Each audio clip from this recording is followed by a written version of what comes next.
Eh bien, bonjour et bon jeudi, bien entendu. Ravi de vous retrouver aujourd'hui. Vous me prenez juste au sortir de la télévision, donc je suis content de vous retrouver. Donc, j'étais en direct il n'y a pas longtemps à la télé et là, je me retrouve avec vous. Donc, c'est très agréable. On discute en général à la télévision de tous les sujets de nutrition qui se sont déroulés dans la semaine, ce qui est le cas aujourd'hui, puisque la question d'actualité que j'ai choisie, j'espère que vous entendez bien d'ailleurs. Dites-le moi si vous n'entendez pas bien, hein. La question d'actualité aujourd'hui, ça a été bien sûr ce qui a défrayé la chronique très récemment. Ça veut dire cet article que tous les médias ont repris en boucle, qui a consisté à dire qu'une étude INSERM avait démontré, hein, c'était bien le terme. D'ailleurs, je vais vous expliquer. Merci Claire de me faire votre réponse. Euh, Dites-moi, est-ce que vous entendez bien, si c'est ça? Donc, toutes les télés, toutes les radios ont repris une étude qui était sortie et je voudrais vous la décrypter. Les titres que vous avez entendus dans les radios ou dans les télés étaient les suivants. Manger bio réduirait le cancer de 25%, ont déclaré des chercheurs de l'INSERM. Et en fait, vous avez là l'association magique qui permet de fabriquer un buzz. Pour ceux qui ne savent pas ce que c'est qu'un buzz, c'est faire beaucoup de bruit et donc faire du sensationnel et donc être écouté par beaucoup de gens ou donc être lu par beaucoup de gens, s'il y a quand même la thématique principale à l'heure actuelle de tous les médias, que ce soit la presse écrite, la radio ou les journaux. Donc, c'était ça. Donc, quand vous regardez le thème qui a été choisi, vous avez le mot bio qui fascine les gens à l'heure actuelle. Ça, c'est la première chose. Vous avez le mot étude qui vient accréditer le fait que ce soit quelque chose de scientifique. Vous avez le mot chercheur pour dire cette étude est sérieuse. Et vous avez le mot cancer qui fait partie des peurs et des grandes problématiques de santé publique à l'heure actuelle. Dans la réalité, quand vous regardez cette étude de près, alors je vais encore continuer à décrypter. Dans une télévision, j'entends une dame biochimiste ou je ne sais quoi qui dit oui, d'ailleurs, vous observerez que dans cette population, dans une autre population, quand on fait une mesure entre les gens qui mangent bio et les gens qui ne mangent pas bio, si on vérifie dans leur sang combien il y a de pesticides à l'intérieur, alors à ce moment-là, on se rend compte que chez les gens qui n'ont pas mangé bio, on retrouve plus de pesticides ou même des pesticides, alors que chez les gens qui ont mangé bio, on ne retrouve pas de pesticides. Mais c'était évident. On le sait très bien, à partir du moment où l'agriculture bio n'utilise pas de produits phytosanitaires ou de pesticides, évidemment, si on ingère des produits de l'agriculture bio, on a peu de chances d'avoir du bio, des résidus de pesticides dans le sang. À l'inverse, ce que ne précisait pas cette dame, c'est de dire est-ce que la dose qui était dans notre sang était toxique ou non? Est-ce qu'on a été capable de mesurer les substances qui étaient à l'intérieur, etc., etc. Donc, on est parti sur une falsification de l'information. Deuxième sujet. Quand vous lisez l'étude de près, je ne vais pas vous faire un cours de médecine et d'épidémiologie, en fait, vous vous rendez compte que la réalité, c'est qu'on ne peut pas inventorier ça. Ça veut dire qu'il faudrait, si on voulait faire une vraie étude, on prendrait des gens à l'âge de 15 ans, on nourrirait une partie d'entre eux avec du bio et l'autre partie d'entre eux avec du pas bio, et on attendrait 50 ans pour voir qui développe le plus de cancer. Ça serait une vraie étude scientifique, mais personne ne va la faire. De la même façon, ce que j'ai expliqué à la télévision, pour ceux qui ont regardé tout à l'heure, j'y serai de nouveau demain soir, j'ai expliqué qu'en 2017, il y a eu un article dans une revue formidable, qui est probablement la plus grande revue scientifique au monde, qui s'appelle Science en anglais. Et cet article expliquait la chose suivante. Après avoir étudié des dizaines de millions de sujets, faits par des gens extrêmement compétents, la crème de la cancérologie, ils ont conclu la chose suivante. 67% des cancers viennent probablement de façon aléatoire. Autrement dit, on ne sait pas pour quelle raison, mais ils ont incriminé rien, c'est-à-dire à un moment donné, un petit bout de votre ADN va muter et va entraîner la prolifération de ces cellules anormales qui va créer un cancer. Donc, ils sont revenus sur le terme qu'ils avaient utilisé auparavant, bref, le cancer, c'est pas de chance, en disant le cancer est aléatoire. Donc, pour 70% des gens, en fait, vous pouvez faire tout ce que vous voulez, manger sain, être d'une famille où il n'y a pas eu de cancer, être à la campagne et ne respirer que du bon air. 70% des gens auront un cancer de façon aléatoire quand ils doivent avoir un cancer. 5% des personnes auront probablement un cancer d'origine génétique. Et le reste, ça sera probablement lié à d'autres facteurs. Et dans ces autres facteurs, on mettait la pollution, l'alcool, le tabac, qui sont incontestablement responsables de tout. Mais de là à dire les produits phytosanitaires, non. Aujourd'hui, c'est impossible à dire. Donc, cette étude, elle est dangereuse pour plusieurs raisons. D'abord, elle angoisse ceux qui ne mangent pas bio. Ensuite, elle crée une vraie discrimination à l'argent au travers de la nourriture. Ceux qui mangent bio savent très bien que le bio coûte aujourd'hui au minimum 1,3, 1,4 fois plus cher que les autres. Et la troisième chose, c'est qu'on ne dit pas que dans l'agriculture bio aussi, on utilise des produits phytosanitaires bio, mais certains d'entre eux font polémique. Par exemple, la bouillie bordelaise qu'on utilise, la bouillie bordelaise, c'est un engrais. Mais cet engrais contient du cuivre et on se demande s'il n'y a pas un potentiel de toxicité. Voilà pourquoi j'ai pas aimé cette étude. Je ne me prononce pas, c'est-à-dire je ne dis pas le bio fait ci ou le bio fait ça. Je dis cette étude n'a absolument rien montré. Elle a servi à alimenter les médias, à faire peur aux gens et à servir le marketing actuel du bio qui est de plus en plus fort. Je ne sais pas si vous avez vu, il y a une grande enseigne de supermarché qui a décidé désormais d'ouvrir des magasins strictement bio. Ça veut dire où on ne trouvera que du bio, mais pour eux, c'est du pognon. Ça veut dire, c'est simplement comment on va pouvoir attirer plus de monde vers notre enseigne et comment on peut vendre et gagner un peu plus d'argent que d'habitude. Voilà. Bon. Donc, je voulais que vous sachiez tout ça. Ça fait partie de la grande hystérie actuelle à propos de la nourriture. Moi, ce que je peux vous dire, c'est qu'à l'heure actuelle, nous n'avons pas de renseignements spécifiques concernant le conventionnel et le bio. Une seule catégorie de personnes est vraiment, vraiment concernée. Ce sont les gens qui travaillent avec les produits phytosanitaires. Ces gens-là sont vraiment concernés parce que les doses qu'ils absorbent ou qu'ils inhalent sont très importantes. Donc, eux, incontestablement, il faut qu'on fasse quelque chose. Pour la population, on n'a pas aujourd'hui de preuves scientifiques de cas d'intoxication particulière ou de cas de maladie vraiment en relation réelle avec les pesticides. J'en profite d'ailleurs pour dire que j'ai contesté également les gens de cette région qui ont parlé des enfants qui n'avaient pas de bras et qui ont tout de suite accusé les pesticides. Ça s'appelle des enquêtes de terrain. Ça veut dire que en général, les malformations, il y a un organisme qui les recense et ensuite on essaye de trouver la cause. Mais il ne faut pas se jeter tout de suite sur une cause. C'est comme ça qu'on a fait beaucoup d'erreurs. Il se peut que ça soit un médicament frelaté, il se peut que ça soit des produits phytosanitaires, il se peut plein de choses. Mais la personne qui va du simple constat d'un taux anormal d'anomalie, et il va falloir le démontrer d'ailleurs, d'un taux anormal d'anomalie pour conduire immédiatement à une cause, cette personne, quelle que soit la cause, cette personne a peu de chances d'être dans le vrai. Donc il faut faire attention. Méfiez-vous, je veux dire, parce que ça crée des angoisses. Vous êtes au régime, vous êtes dans Savoir Maigrir. On vous a toujours expliqué que par précaution, on lavait les légumes et les fruits. Si on veut être extrémiste, on les pèle même. Voilà. Et quand vous avez fait ça, vous éliminez plus de 90% des produits phytosanitaires. De mémoire, je ne sais plus si c'est 93 ou 97% des produits phytosanitaires. Donc, le risque est vraiment incroyable. Et puis, quand on varie et qu'on diversifie son alimentation, alors, bien entendu, il y a une dilution du risque. C'est ce que j'ai dit sur CNews il y a très peu de temps également. Voilà, ceci étant, je suis à votre disposition non seulement pour répondre à votre question, mais également pour savoir comment vous allez vous régaler ce soir. Alors, je dis bonjour Claire, à Catherine. J'ai enfin compris ce que voulait dire Petite Cathy, c'est Petite Catherine. Bonjour Chantal, bonjour Françoise, bonjour Starbuck, ravi de te retrouver. Bonjour Caroline, Cricri, Laurence, Claire, Laurence, Pija, Françoise, etc.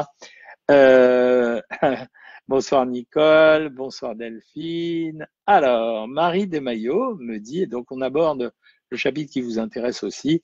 Ce midi, j'ai remplacé mon menu de salade nordique par carottes râpées, une omelette à la ciboulette avec une piperade à la tomate, 90 grammes de pois chiches avec 2 petits suisses à 0%. Est-ce correct? Oui, j'ai pas vu le fruit, mais oui. Je vous rappelle que en fait, quand on met crudité, légumes et fibres et fruits, c'est en fait pour augmenter les taux de fibres. Et quand on modifie ces rapports, c'est-à-dire si on prend plus de crudité, plus de légumes, peut-être pas trop plus de fruits parce que c'est sucré, mais en tout cas, si on prend une dose suffisante, grosso modo 250 grammes, soit des 3, soit d'un seul, mais qu'on arrive à la dose de 250 grammes, ça va bien. Deuxième précision, les œufs en ce moment, c'est vraiment intéressant. Je rappelle les caractéristiques les plus intéressantes des œufs, c'est riche en fer, c'est riche en vitamine A, c'est riche en vitamine D. Donc ça veut dire que c'est un produit vraiment complet. Donc avec le jaune cette fois-ci, et la vitamine A, vous en aurez besoin parce que samedi soir, on va changer d'horaire. Donc, si on change d'horaire samedi soir, la vision crépusculaire, on va en avoir besoin beaucoup plus tôt. Donc, on a besoin de vitamine A. On a besoin de vitamine A pour la peau, pour éviter d'avoir une peau sèche. On a besoin de fer également parce que le fer apporte l'oxygène à nos tissus. Donc, c'est la période de l'année où on a besoin d'oxygéner nos tissus puisqu'on est moins dehors, on va être plus dans les maisons, etc., etc. Et enfin, la vitamine D, bah, vous connaissez, c'est la prévention de l'ostéoporose, mais c'est également, là par contre, plus sérieusement, la prévention du cancer du sein. Quant aux pois chiches, vous savez bien que j'adore. Pareil, là, vous avez fait un menu riche en fer, Marie, parce que les pois chiches, ça fait partie des légumineuses, donc riche en fibres, riche en fer, riche en probiotiques. Excellent choix. Si vous avez faim ce soir en regardant je ne sais quoi à la télévision, pour ajouter des petits carrés de fruits. Des petites carrés de fruits, oui, c'est ça. Je n'y arrive plus à perdre, me dit Jacques, avec 600 calories. Que dois-je faire? Jacques, c'est pas possible. Donc, ça veut dire que le 600 calories, il n'est pas correctement fait, ou alors qu'il y a un problème sur la balance, ou alors qu'il y a un artefact. Donc, dans ces cas-là, il ne faut pas s'énerver avec un régime de famine. Alors, enfin, vous pouvez le faire, mais si vous le faites, vous allez engager un petit exercice physique, pas violent, mais au moins 20 à 40 minutes de marche par jour. Sinon, moi, je préfère, chez les gens comme vous, qu'on repasse pendant une semaine à 1400 calories, qu'on fasse lire le carnet diététique pour les membres Savoir Maigrir, qu'on fasse lire le carnet diététique aux diététiciennes. C'est notre mission. Je vous rappelle que tout ce qu'on a créé, c'est pour vous rendre service. Vous avez des consultations privées tous les lundis avec moi et tous les jours de la semaine avec une des diététiciennes. Vous avez la pause, vous avez les cours de yoga une fois tous les 15 jours. Vous avez la messagerie diététique et vous avez tout ce qui est gratuit, c'est-à-dire l'Instagram, mon Instagram, la chaîne YouTube et les Facebook Live comme ça. Donc moi, si vous êtes membre Savoir Maigrir ou membre VIP, je vous rappelle que les VIP, c'est des gens qu'on surstimule par téléphone, donc il suffit de s'inscrire. À ce moment-là, vous passez d'abord à 1400 calories et ensuite vous reviendrez peut-être à 600 calories. Mais j'aime pas les régimes de famine parce qu'ils d'abord ils dépriment les gens et ensuite ils sont pas forcément utiles. Alors, bonsoir à tout le monde. À moins de 900 000 calories, Tite Cathy, qui est une professionnelle, car Tite Cathy a fait les masterclass et elle a eu son diplôme de mini-nutritionniste. Je vous rappelle que maintenant, on a la possibilité d'avoir des masterclass dans des cours de nutrition pour se transformer en mini-nutritionniste, dit quelque chose de très juste. Normal, à moins de 900 000 calories, le corps se met en mode survie, absolument. Et c'est pour ça que je déteste mettre systématiquement des régimes restrictifs, parce que quand vous mettez un régime restrictif, vous allez mettre le corps très rapidement en épargne parce qu'il a des capacités d'épargne. 2, vous allez créer un état de frustration très violent qui peut conduire à des compulsions alimentaires par la suite. Et troisièmement, quand on a un problème, qu'est-ce qu'on fait? On ne va pas se remettre tous les jours à 600 calories, donc ce n'est pas une bonne technique. 600 calories, c'est de l'exceptionnel. Isabelle prépare le dîner, c'est velouté de chou-fleur, crudité et jambon blanc, fromage blanc et fraises. Classique mais efficace. Bravo Isabelle. Bébé Grom me dit, Doc, je voulais vous dire que j'adore votre émission avec Valérie, j'adore, merci. C'est sympa, je dois reconnaître qu'on s'amuse bien, on rigole, c'est dans une bonne ambiance avec des copains, des copines, donc ça fait plaisir. Bonjour Nathalie. Vanna Nevzerva me demande ce qu'on pense du kéfir de fruits. C'est plutôt bien, pour moi c'est l'équivalent d'un smoothie. Voilà, le kéfir de fruits, en fait, c'est la fermentation des fruits qu'on va consommer par la suite. Donc, c'est plutôt bien, c'est même très bien. Pija Françoise dit bonsoir bébé. Je suppose que ce n'est pas à moi. Christine, bonsoir. Marion, Tite Cathy, Delphine. J'ai de l'œdème et je n'arrive plus à perdre. Est-ce que c'est peut-être dû à l'œdème? Que puis-je faire pour perdre malgré que je ne mange plus salé? L'œdème, bien sûr, l'œdème, c'est de l'eau. C'est la même chose que si vous pesez sur une balance, vous prenez une bouteille de Contrex ou d'Evian, et puis vous allez vous peser, vous allez peser 1 kilo de plus. C'est presque évident. Donc, quand vous avez un excédent de poids qui est lié à un œdème, c'est bien d'avoir arrêté de manger salé. Après, on essaye de manger un peu plus protéiné, parce que les protéines, c'est des grosses molécules qui permettent d'attirer l'eau plutôt vers le tube digestif qu'à l'intérieur des tissus. Donc, des gens comme vous, très souvent, je leur demande de prendre, par exemple, alors on va dire 2 blancs d'œufs durs, parce que je pourrais donner du jambon de dinde ou autre chose, mais l'avantage du blanc d'œuf dur, c'est que c'est pas salé. 2 blancs d'œufs durs le soir au coucher. Et vous allez voir que ça fait régresser l'œdème. Après, à un stade supérieur, de temps en temps, il ne faut pas hésiter à demander au médecin, alors 2 possibilités, demander des drainages. Alors, il y a des kinésithérapeutes extrêmement efficaces qui font des drainages extrêmement efficaces et qui provoquent vraiment une diminution de l'œdème parce qu'il y a une diurèse. Ça, c'est extrêmement important. Et la deuxième chose, c'est éventuellement lui demander un diurétique. Utiliser à de faibles doses si on n'a pas de contre-indication. Les diurétiques peuvent être intéressants si l'indication est réelle. Mais à ce moment-là, on ne prend pas 12 diurétiques, hein. C'est-à-dire c'est un diurétique tous les 2 jours ou occasionnellement quand l'œdème se fait sentir. Non, non, non, je cherche vos questions. Bébé Grom me dit, ceci dit, je n'angoisse plus, je suis dans ton équipe. Je suppose qu'elle parle à quelqu'un d'autre. C'est génial, vous êtes en train de vous parler entre vous. Alors, comment calculer en équivalence un café gourmand? Celle-là, alors vraiment, Françoise. Mousse chocolat, crème brûlée, fromage blanc, coulis de menthe. Alors, fromage blanc, coulis de menthe, je m'en fiche complètement. Crème brûlée, c'est un peu gras, c'est un peu gras. Mousse au chocolat, c'est un peu riche. Donc, mousse au chocolat, crème brûlée, sachant que c'est un café gourmand et que c'est des toutes petites quantités, on va dire qu'à ce repas-là, ça serait raisonnable de ne pas prendre féculents, fromage ou yaourt et fruits. Voilà. Sabine, bonjour docteur, je veux le lancer dans le kéfir de lait et de fruits. Comment je peux comptabiliser? C'est très simple, il suffit de compter combien vous mettez de lait et quel lait vous prenez et quelle est la quantité de fruits que vous prenez. Et à ce moment-là, vous avez le compte calorique immédiatement. Merci Isabelle de m'écouter en préparant le dîner. Ne ratez pas la cuisson s'il vous plaît. Denise, cœur de palmier, tomate cerise, sauce verte, yaourt, chèvre, persil, ciboulette. Ça c'est bien, j'adore les sauces yaourt. Plus caille, je pense que c'est, oui, des petites cailles, 12 grammes de beurre du matin, 10 centilitres de vin blanc. Alors, je vous ai déjà dit que dans la cuisine, le vin blanc, n'allez pas compter, on ne va pas le comptabiliser dans les calories parce que l'éthanol va s'évaporer à la chaleur et le reste, finalement, il restera que les arômes. Il n'y a pas de sucre dans le vin, contrairement à une bêtise que certains disent. Échalote, le bouillon cube dégraissé. Le bouillon cube, je vous le rappelle à toutes et à tous, c'est vraiment utile et on peut s'en servir autant qu'on veut, comme les bouillons de volaille et les fonds de veau. Girolles, mais c'est vachement beau votre truc. 8 pommes de terre noisettes au four, 3 tranches d'ananas, thé au jasmin. Alors, ce qui est génial, c'est que c'est un repas où il y a beaucoup, beaucoup de choses. En réalité, quand vous faites la somme du repas, c'est plutôt bien en termes caloriques et c'est bien en diversification. Et elle a donné de la joie au régime et à son menu. Et ça, c'est très important. Bonsoir Monique. Mélanie, bonsoir. Je prends du Dufaston et hormones. Lucie m'a mise à 1400 calories à 2 fruits sans sel. Je suis stabilisée à 51 kilos, c'est pas lourd. Que me conseillez-vous pour ne pas reprendre de poids car je me sens lourde? Alors, à 1600 calories, vous êtes à un menu d'équilibre quasiment, hein. Donc, ça veut dire, quand on est à 1600 calories, on ne se prend pas la tête. On peut rester à 1600 calories toute sa vie si on en a envie, à condition de prendre un peu de temps pour cuisiner. Je vous rappelle que on peut à 1600 calories, à 1400 calories et même à 1800, quand on met les gens à 1800 calories, on peut avoir des repas extrêmement agréables, notamment parce qu'on peut rééquilibrer un repas par un autre repas. Ça veut dire qu'on peut déborder sur un repas et le repas d'après, sans faire des repas de récupération qu'on fait comme dans Savoir Maigrir, on pourra manger un peu moins et ça s'appelle équilibrer le repas. Donc, on peut rester très longtemps, Mélanie, à 1600 calories. Ma tension est trop basse, dit Domi, et mon médecin traitant a supprimé mon Lasix 40 et j'ai repris 2 kilos, c'est pas cool. Yes. Pourquoi? Parce que le Lasix 40, si vous le prenez au quotidien, en permanence, il finira par abîmer votre rein et vous pouvez vous retrouver avec un vrai problème.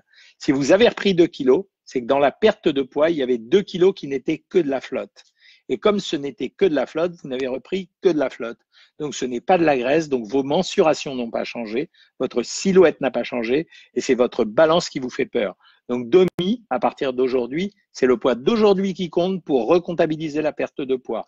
Donc n'attendez pas le diurétique, c'était les fausses manières de faire maigrir les gens, de tous les escrocs qu'il y avait il y a 40-50 ans un peu partout. Chantal, salade verte, jambon sec, radis noir, comté, une tranche de pain complet, ananas. Comme je l'ai dit tout à l'heure, voilà le type de repas simple mais efficace. Jackie, salut. Merci de me dire merci. Je voulais te remercier pour tes super conseils. Ce soir, Jackie de Pontocobo va manger dinde de saumon épinard avec une pomme de terre, de clémentine. C'est bon, mais c'est un peu laid, Jackie. Dinde de saumon épinard avec une pomme de terre, de clémentine, il me manque un petit produit laitier. Voilà, et tu avais en réserve une petite cuillère à soupe d'huile qu'on met, nous, en général, dans les crudités ou un potage. Ça va être la période de l'année où ça va être intéressant de consommer les potages, à la fois parce que ça amène un peu de confort et de chaleur en plus, mais également parce qu'on va manquer de vitamines, il va manquer un certain nombre de produits comme des fruits et des légumes, on va avoir plus de tubercules. Donc, c'est le moment de rajouter, tu vois, un potage. Tu peux les préparer à l'avance, Jackie. Tu prépares ces potages à l'avance et tu les fais durer 3-4 jours, voilà. Et ça va te rassasier encore plus et ça t'évitera d'avoir des sensations de faim à un autre moment de la journée.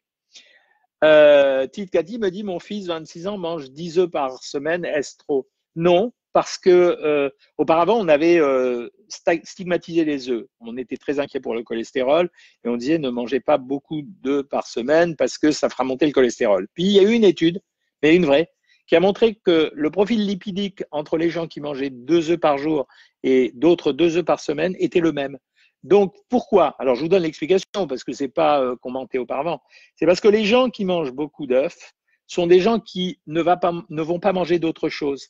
Et donc, comme l'œuf est un produit rassasiant, ils ont un bon équilibre énergétique dans le global de leur alimentation, d'une part, et d'autre part, ils ne mangent pas d'autres produits qui contiennent aussi du cholestérol. Donc, voilà pourquoi c'est quand même une bonne chose. Ton fils chante bien, il va faire de l'histoire à la maison, mais tant pis.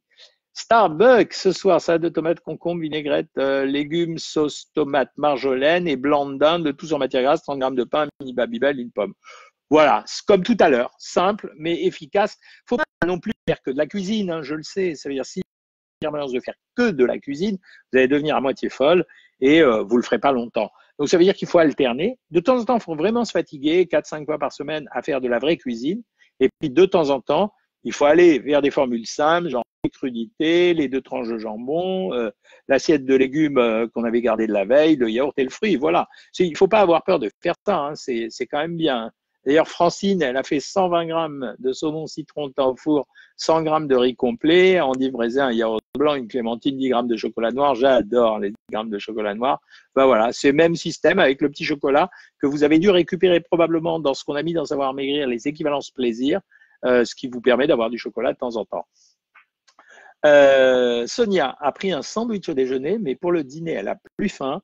Elle va donc prendre un fruit. Ok, je répète ce que je dis régulièrement. Quand on se force à ne pas manger, je n'aime pas, parce que vous le retrouverez après. Quand on ne se force pas à manger, mais qu'on n'a pas faim et qu'on ne mange pas, ça n'a aucune espèce d'importance. Ça s'appelle la gestion de ses propres sensations. Vous avez, Catherine me dit, modifié en fin de semaine dernière mon programme de 1200 calories vegan. Je suis suivi par Delphine. En une semaine, j'ai perdu 1 kilo alors que je ne perdais pas. Merci Catherine, j'ai dit ce que je vous avais promis de faire, c'est-à-dire nous on s'était parlé sur la consultation privée, donc le lundi à 13h15, j'avais tenu à regarder votre alimentation et en fait c'était ce que j'avais identifié. Ça me montre aussi pour toutes celles et ceux de Savoir Maigrir qui ont un vrai problème. De temps en temps, je jette moi aussi un œil sur les carnets quand j'ai besoin pour voir ce qui se passe. Faites attention quand même Catherine, il va falloir durer dans le temps, hein. Donc allez-y. Et puis ça me fait plaisir, comme vous l'avez vu, malgré le fait que certains véganes ont été très désagréables avec moi, j'ai quand même des très bons copains véganes, dont notamment Sébastien Arsac, le patron de L214, avec qui j'entends très bien. Anne-Sophie, dés de saumon marinés dans du citron vert, c'est drôle, on a mangé ça hier soir chez moi. C'était des dés de saumon avec du citron vert, du lait de coco et du curry.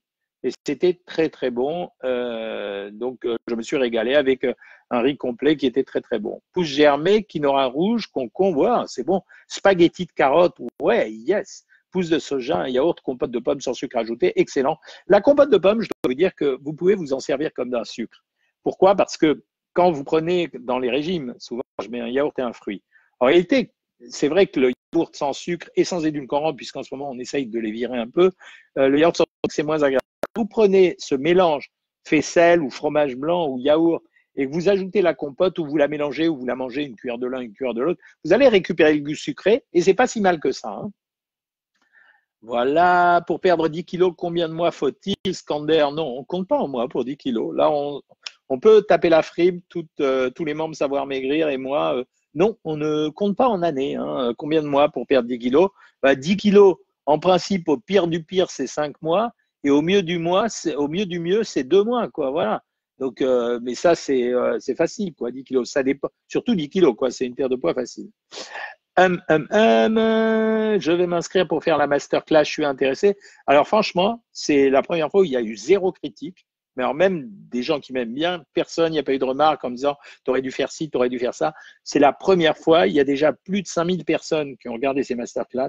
C'est la première fois que je fais un carton plein à ce point-là au niveau de la satisfaction, hein. Céline, délicieux, je déguste en écoutant. Ben, ça fait plaisir, je vais aller manger après. Bonsoir, que pensez-vous des soupes de pâtes chinoises où il suffit d'ajouter d'eau bouillante? Méfiez-vous, Mallory. Ces soupes chinoises, alors, elles sont pas très riches en calories, mais elles sont vraiment en composition bof, quoi. C'est pas terrible du tout, hein. À la place de l'escalope de dinde, Marie a pris 150 grammes de cuisse de dinde au four. C'est un peu moins bien. C'est meilleur, mais c'est un peu moins bien parce que la cuisse de dinde est un peu plus grasse. Mais ça va, c'est pas grave. Essayez de respecter la quantité aussi. Pas de quoi, Delphine. Ceux qui me disent merci. Super café gourmand, c'est ce que j'ai annulé. Je suis ravi. Les masterclass, les équivalences, bah voilà. Merci Françoise. Repose ta question si le docteur ne l'a pas vu, Claire. Repose ta question, Claire. Docteur Cohen, j'ai une passion pour la cuisine. Denise, bah, bravo. C'est plus facile quand on fait la cuisine de suivre un régime, hein, ça c'est évident. Que pensez-vous du bœuf bourguignon? Alors, contrairement à une idée reçue, toutes ces recettes qui sont des recettes à l'ancienne, j'ai même écrit un livre là-dessus, sans classique revisité. Quand on fait attention à la façon de les faire, c'est pas une cata. La viande de bourguignon est une viande un peu grasse, elle est un peu grasse.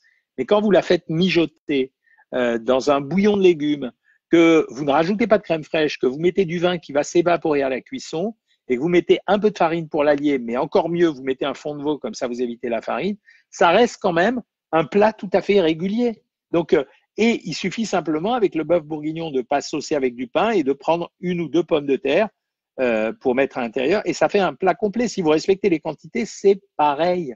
Et il y a plein d'aliments comme ça qui ont été condamnés à tort. C'est la même chose pour l'histoire du couscous. Le couscous merguez, qui n'existe pas d'ailleurs à part en Europe, le couscous merguez, il est gras. Mais si vous prenez un couscous poulet, ça veut dire la semoule, avec plein de bouillon dessus, plein de légumes dessus, vous prenez de la farine, c'est un plat qu'on pourrait manger, nous, dans Savoir Maigrir. Donc, il n'y a pas de souci. Alors, Claire, la question. Zut, je repose ma question. Ça y est, Claire. Je ne suis pas certaine que ce soit le bon moment pour vous le dire, mais j'ai revu avec plaisir votre émission d'il y a un an sur le scandale des émissions de cuisine à la télé chez Morandini sur CNews et j'ai apprécié. Y a-t-il à présent une amélioration dans ce genre d'émission? Oui, je pense qu'ils font très attention à ne pas se faire choper. Voilà, mais non, il n'y a pas d'amélioration, c'est toujours la même histoire.